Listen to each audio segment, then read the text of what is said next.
জাহাঙ্গীরনগর বিশ্ববিদ্যালয়ে চলছে ছাত্র সংসদ ও হল সংসদ নির্বাচনের আমেজ। শিক্ষার্থীদের কাছে গিয়ে ভোট চাইছেন প্রার্থীরা। শুক্রবার বিকেলে প্যানেল ঘোষণা করেছে বিভিন্ন সংগঠন। জাকসু নির্বাচনে মনোনয়নপত্র জমার শেষ দিন ছিল বৃহস্পতিবার। জমা পড়েছে 273টি ফর্ম। আর হল সংসদের নির্বাচনে মনোনয়নপত্র জমা দিয়েছেন 467 জন। প্রার্থীদের চূড়ান্ত তালিকা প্রকাশ করা হবে আগামী 29 আগস্ট। আগামী 11 সেপ্টেম্বর 25টি পদে জাকসু নির্বাচন, 21টি আবাসিক হলে মোট 315টি পদে হল সংসদ নির্বাচন অনুষ্ঠিত হবে।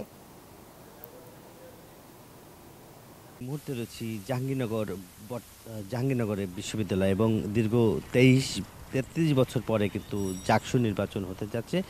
জাকসুর নির্বাচন ঘিরে কিন্তু এখন গোটা ক্যাম্পাসে কিন্তু আপনারা জানেন যে উৎসবের আমেজ ছড়িয়ে পড়েছে এবং আমরা যদি দেখি যে এখন পর্যন্ত 2টি প্যানেল, জামাত শিবির অর্থাৎ ছাত্র শিবিরের একটি প্যানেল এবং বৈষম্য ছাত্র এবং এনসিপির যে প্যানেলটি রয়েছে, সেই 2টি প্যানেল কিন্তু আপনারা জানেন যে এখন পর্যন্ত ঘোষণা করা হচ্ছে। এবং আমি যদি একজন প্রার্থীর সাথে একটু কথা বলতে চাই যে প্রার্থীরা ভোটারদের কাছে যাচ্ছে, ভোট চাচ্ছেন, আপনি তো প্রার্থী হয়ে ভোটারদের কাছে যাচ্ছেন, কেমন সাড়া পাচ্ছেন এবং ভোটারদেরকে বিভিন্ন ভোটের জন্য বিভিন্ন প্রতিশ্রুতিও দিচ্ছেন, আপনি নির্বাচিত হলে কি করবেন?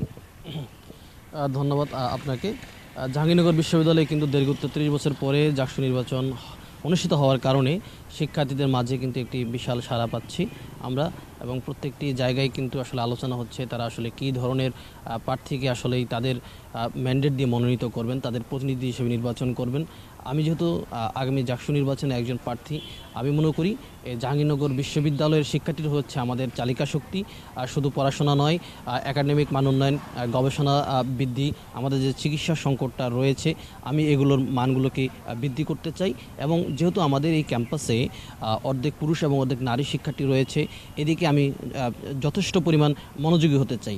আমাদের যারা নারী শিক্ষার্থী রয়েছেন তারা এখন যেভাবে নির্বিঘ্নে চলাফেরা করছেন, স্বাধীনভাবে তাদের মতামত দিতে পারছেন, আগামী দিনেও আমি এমন পরিবেশ নিশ্চিত করে চাই তাদের স্বাধীনতা নিশ্চিত থাকবে, তারা বুলিংয়ের শিকার হবে না এবং সকলের জন্য একটি সুন্দর ক্যাম্পাস গড়ে তুলতে চাই।